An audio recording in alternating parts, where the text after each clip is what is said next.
Kipat ba bawan ngap ikajing yalang yalap election hamau lighting henigesngi kilayap lerlut hakapor bakren National Vice President ke NPP babat rukum sembut menteri rangba kajalau ba presiden tensong. Kata kajing yalang yalap election kerana kabentau kertong ke parti ubak samlen malnyang hakaba kajing tap vote kan long hakashpau terik mentau benai. Hakawin na gabiting nga ong bakad sajia AA hakahan riw lanin nyaw lani pratarik.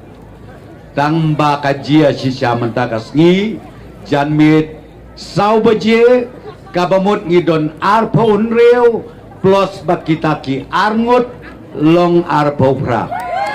plus haka katlay tarik jong udew penay nginlong arpo kendai got na ngin yo kum kataka kabuksiar tepet kilong kemi kilong pa kikon samla yo pidang artatin lani yo pidang klumar ka jingmut jing perkat mene uru rangma ulah keren ya ka jing penskutu bakla ki lai project lai proskit ki wei pat ki parti bat kam tam nakalian jong ka UDP ngar mentang stang stot nat ban page ya ka YouTube